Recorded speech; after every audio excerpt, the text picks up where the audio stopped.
bienvenidas y bienvenidos a una emisión más de Aprende en Casa. Una nueva oportunidad de compartir conocimientos de la asignatura de Tecnología de tercer grado de secundaria. Antes de iniciarlas, los invitamos a preparar papel y lápiz para que puedan tomar nota de todo aquello que les parezca relevante y para que puedan realizar la actividad que les indicaremos más adelante. Recuerden que todo esto lo integrarán a su carpeta de experiencias y posteriormente lo compartirán con su docente. Es bueno recordar que durante esta contingencia de salud que afecta a todo el país y buena parte del mundo, estamos aprovechando los avances tecnológicos para llegar hasta su casa o el lugar donde están pasando la contingencia, a través de la televisión y diversas plataformas web. Esta es, sin duda, una propuesta diferente en materia de educación, cuya finalidad es que se acerquen a los contenidos de las asignaturas y áreas que cursan. En este espacio buscamos llevarles conocimientos de forma divertida y dinámica para apoyar su desarrollo personal y académico, con la idea de que estén listas y listos para retornar a su salón de clases una vez que hayamos logrado superar la crisis de salud que actualmente vivimos. Sabemos que la contingencia se ha alargado, pero también que han sido pacientes, que se han quedado en casa para evitar contagios y que han mostrado una actitud altamente colaborativa con su familia. Las y los invitamos a mantener vivas estas cualidades. Ahora sí es tiempo de ir a los contenidos. En educación básica, la tecnología se divide en campos tecnológicos, como agropecuarias y pesqueras, de alimentos, de producción, de construcción, de la información y la comunicación, de la recreación y por supuesto de la salud. Es importante señalar que la asignatura de tecnología les permite relacionar todo lo que estudian en la escuela, como matemáticas, español, geografía e historia. Y que esto contribuye a que desarrollen sus saberes y les den sentido, y les permite comprender cómo es que todo el conocimiento se interconecta para el desarrollo tecnológico que conocen y del cual seguramente algunas y algunos de ustedes son actores innovadores y creativos. En esta sesión abordarán el tema Criterios para evaluar un sistema técnico. Es un tema altamente interesante, ya que la tecnología se encuentra presente en la mayoría de los ámbitos de su vida, ya sea como usuarias o usuarios, creadoras o creadores, o bien innovadoras o innovadores. Cabe resaltar que, al evaluar los sistemas tecnológicos, se consideran criterios internos y externos, y es el propósito de esta sesión que utilicen los criterios internos, es decir, la factibilidad, la fiabilidad, la eficiencia y la eficacia en propuestas de solución a problemas técnicos. La factibilidad permite responder la pregunta: ¿qué tan realizable es el proyecto? Es decir, si se cuenta con recursos económicos, materiales, técnicos, energéticos y costos, entre otros, con los que se pueda realizar. La fiabilidad atiende la pregunta: ¿qué tan confiable es el sistema tecnológico? Es decir, si tiene un buen funcionamiento y supera los errores, las deficiencias y los imprevistos, de tal manera que genere confianza para cumplir de manera continua los objetivos planteados. La eficacia se refiere al logro del resultado esperado. Está en relación con los fines deseados y los resultados imprevistos. Y la eficiencia refiere a un nivel de rendimiento máximo dentro de un proceso técnico, en el cual se utiliza la menor cantidad de insumos y se genera la mayor cantidad de producto o resultado. Las y los invitamos a ver algunos de estos aspectos en el siguiente video.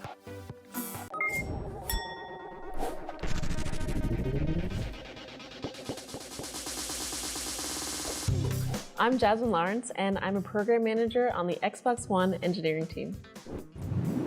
One of our biggest features is called Xbox Live.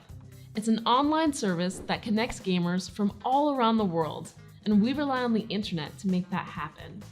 This is no easy task, and there are a lot of things happening behind the scenes.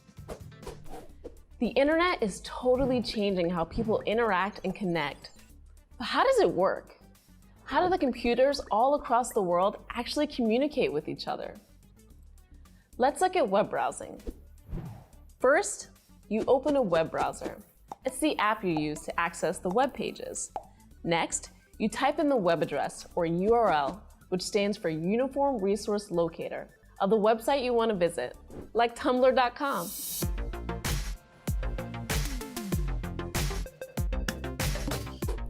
Hi, I'm David Karp, the founder of Tumblr, and we're here today to talk about how those web browsers we use every day actually work.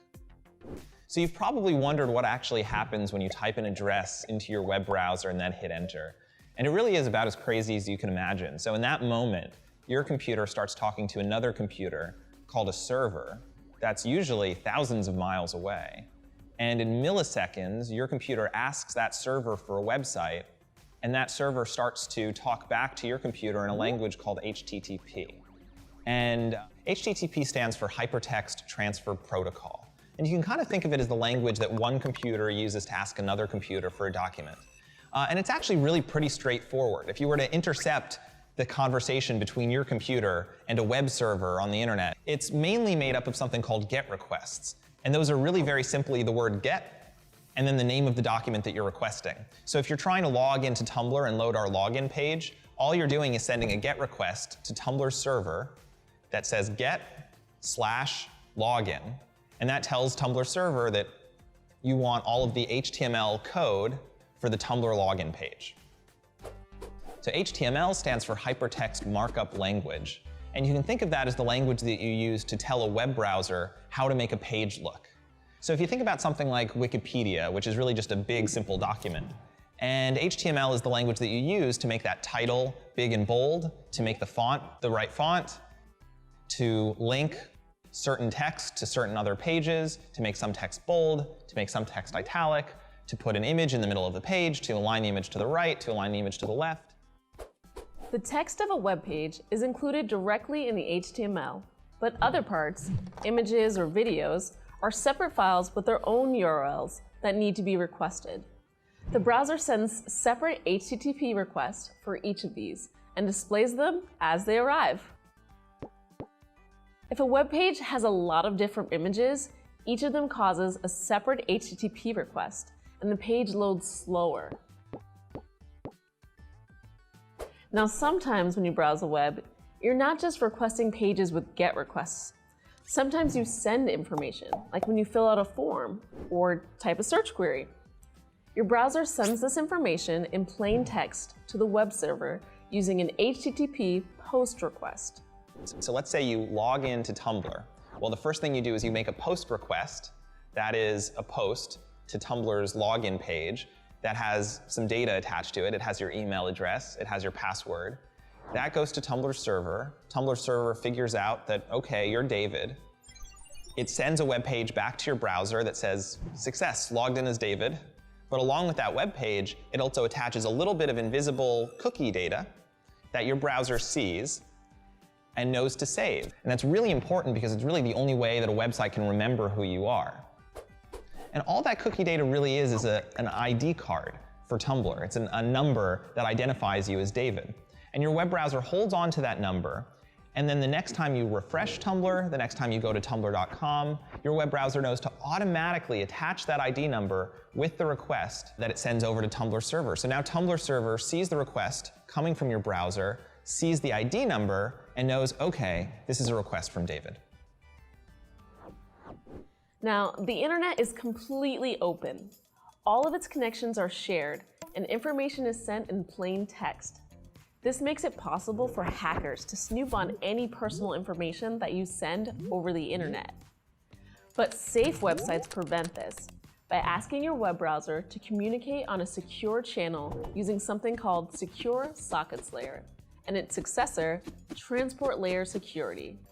You can think of SSL and TLS as a layer of security wrapped around your communications to protect them from snooping or tampering.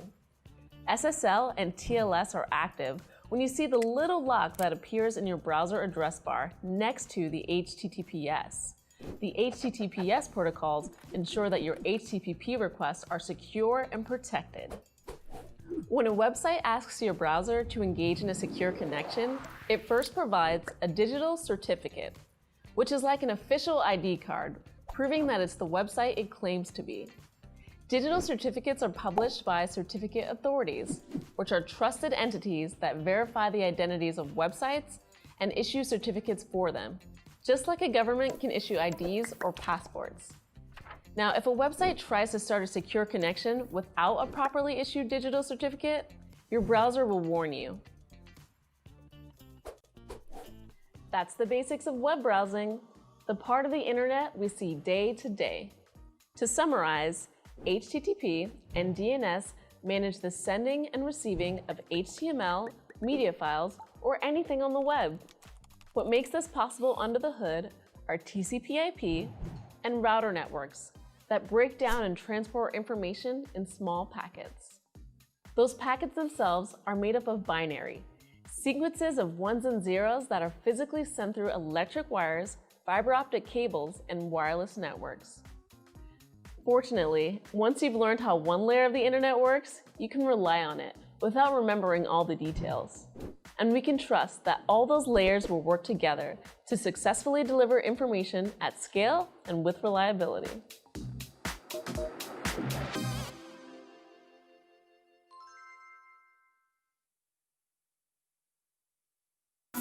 ¿Qué les parece? Genial, ¿cierto? El Internet funciona de manera eficiente y fiable. Sin embargo, se sigue evaluando y en función de ello cada día se realizan mejoras para que cada vez cumpla de mejor manera los objetivos para los que fue desarrollado.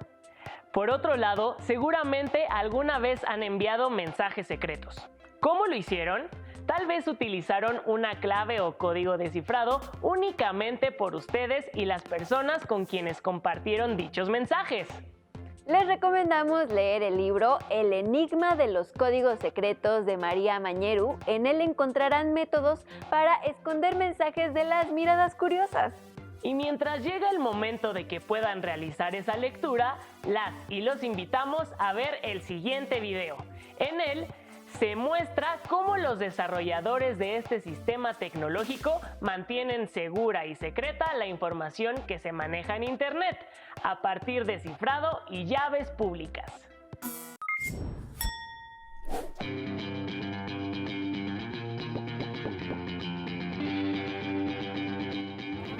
Hi, my name is Mia Gill-Epner. I'm majoring in computer science at UC Berkeley, and I work for the Department of Defense, where I try to keep information safe.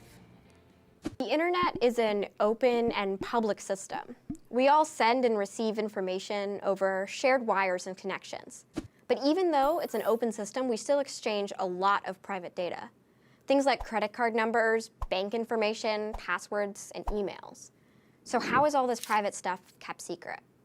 Data of any kind can be kept secret through a process known as encryption, the scrambling or changing of the message to hide the original text.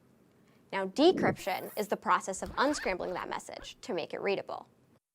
This is a simple idea, and people have been doing it for centuries. One of the first well-known methods of encryption was Caesar's Cipher, named after Julius Caesar, a Roman general who encrypted his military commands to make sure that if a message was intercepted by enemies, they wouldn't be able to read it. Caesar's Cipher is an algorithm that substitutes each letter in the original message with a letter a certain number of steps down the alphabet. If the number is something only the sender and receiver know, then it's called the key. It allows the reader to unlock the secret message. For example, if your original message is hello, then using the Caesar's Cipher algorithm with a key of 5, the encrypted message would be this. To decrypt the message, the recipient would simply use the key to reverse the process. But there's a big problem with Caesar's Cipher. Anybody can easily break or crack the encrypted message by trying every possible key. In the English alphabet, there are only 26 letters, which means you'd only need to try at most 26 keys to decrypt the message. Now, trying 26 possible keys isn't very hard. It would take at most an hour to do. So let's make it harder.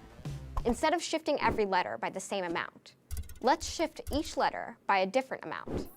In this example, a 10-digit key shows how many positions each successive letter will be changed to encrypt a longer message. Guessing this key would be really hard. Using 10-digit encryption, there could be 10 billion possible key solutions. Obviously, that's more than any human could ever solve. It would take many centuries. But an average computer today would take just a few seconds to try all 10 billion possibilities. So in a modern world, where the bad guys are armed with computers instead of pencils, how can you encrypt messages so securely that they're too hard to crack? Now, too hard means that there are too many possibilities to compute in a reasonable amount of time. Today's secure communications are encrypted using 256-bit keys. That means a bad guy's computer that intercepts your message would need to try this many possible options until they discover the key and crack the message. Even if you had 100,000 supercomputers and each of them was able to try 1,000,000 billion keys every second, it would take trillions of trillions of trillions of years to try every option, just to crack a single message protected with 256-bit encryption. Of course, computer chips get twice as fast and half the size every year or so. If that pace of exponential progress continues, today's impossible problems will be solvable just a few hundred years in the future, and 256 bits won't be enough to be safe. In fact, we've already had to increase the standard key length to keep up with the speed of computers. The good news is, using a longer key doesn't make encrypting messages much harder, but it exponentially increases the number of guesses that it would take to crack a cipher. When the sender and the receiver share the same key to scramble and unscramble a message, it's called symmetric encryption. With symmetric encryption, like Caesar's cipher, the secret key has to be agreed on ahead of time by two people in private. So that's great for people, but the internet is open and public, so it's impossible for two computers to meet in private to agree on a secret key. Instead, computers use asymmetric keys, a public key that can be exchanged with anybody and a private key that is not shared. The public key is used to encrypt data, and anybody can use it to create a secret message. But the secret can only be decrypted by a computer with access to the private key. How this works is with some math that we won't get into right now. Think of it this way. Imagine that you have a personal mailbox where anybody can deposit mail, but they need a key to do it. Now, you could make many copies of the deposit key and send one to your friend, or even just make it publicly available. Your friend, or even a stranger, can use the public key to access your deposit slot and drop a message in. But only you can open the mailbox with your private key to access all of the secret messages you've received. And you can send a secure message back to your friend by using the public deposit key to their mailbox. This way, people can exchange secure messages without ever needing to agree on a private key. Public key cryptography is the foundation of all secure messaging on the open internet, including the security protocols known as SSL and TLS, which protect us when we're browsing the web. Your computer uses this today anytime you see the little lock or the letters HTTPS in your browser's address bar. This means your computer is using public key encryption to exchange data securely with the website you're on. As more and more people get on the internet, more and more private data will be transmitted, and the need to secure that data will be even more important. And as computers become faster and faster, we'll have to develop new ways to make encryption too hard for computers to break. This is what I do with my work, and it's always changing.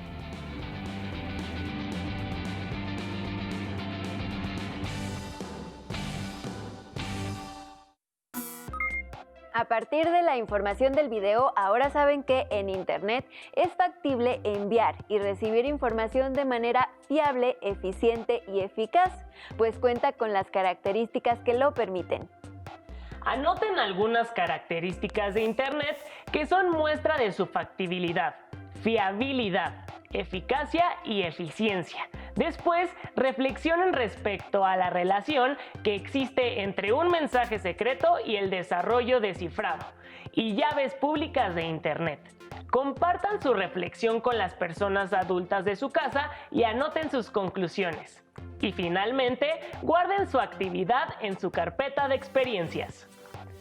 Existen personas que quieren conocer información de otras y buscan la manera de lograrlo a través de Internet. Por lo tanto, las y los desarrolladores realizan diversos sistemas de seguridad. Las y los invitamos a ver algo al respecto a través del siguiente video.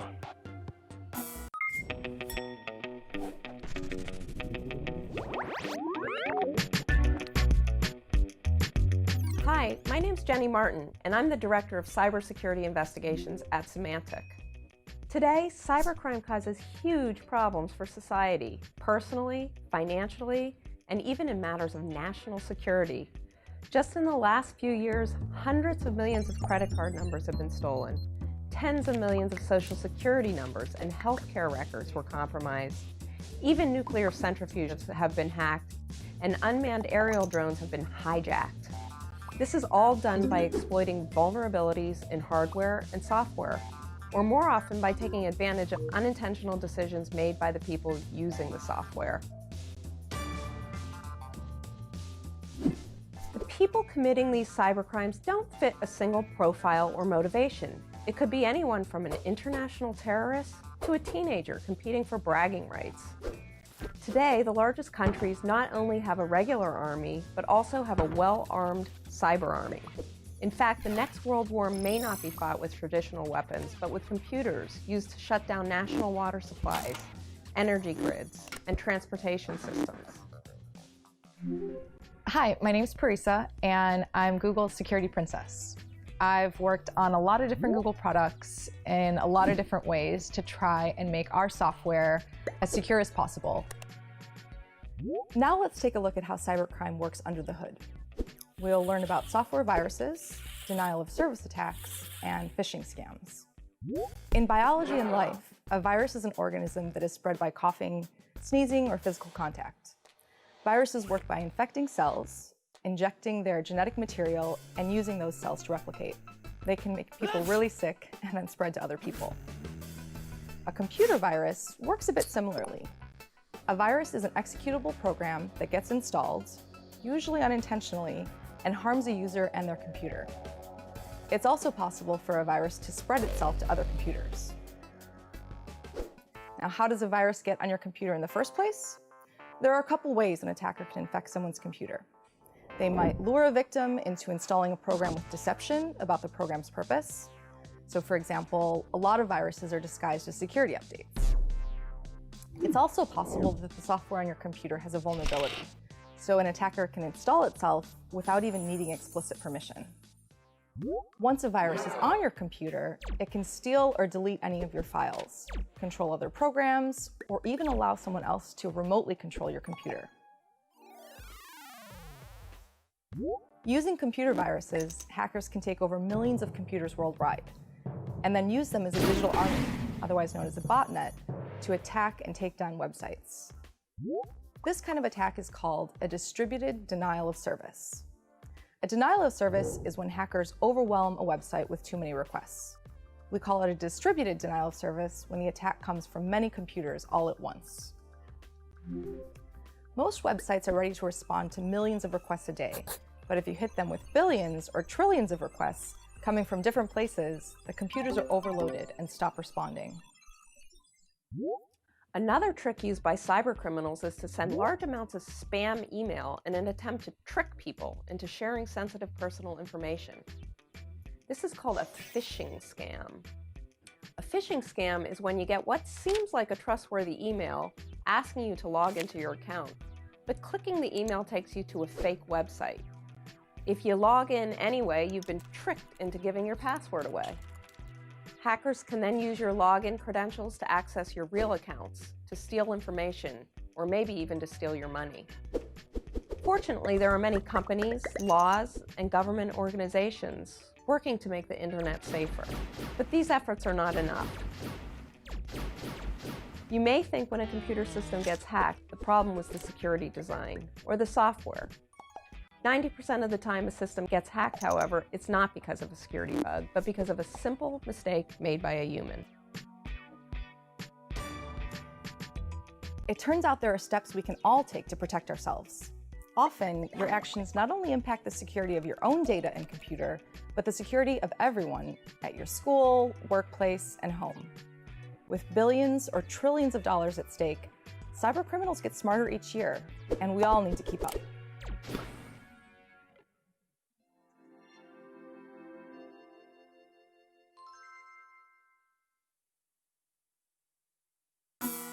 ¡Maravilloso! En Internet hay mucha seguridad para que puedan buscar, enviar y recibir información. Sin embargo, para mantener su información segura, deben poner algo de su parte. Por ejemplo, evitar abrir los mensajes de personas desconocidas, ya que pueden tener malas intenciones. Así que cuídense. De acuerdo con la información que vieron, reflexionen en torno a las siguientes preguntas.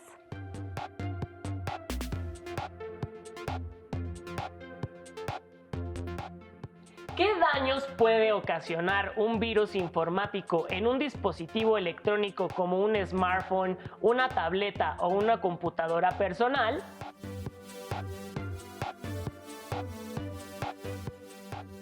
¿Cómo pueden protegerse de un virus informático?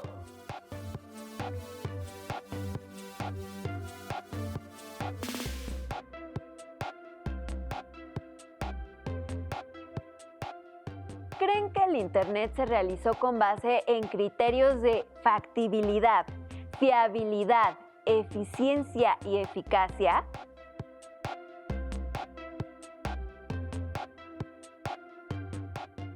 Comenten sus reflexiones con las personas mayores de su casa e inclúyanlas en su carpeta de experiencias.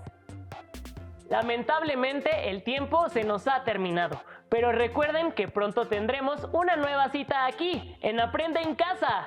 Un espacio en el que pueden aprender los temas del grado escolar que cursan.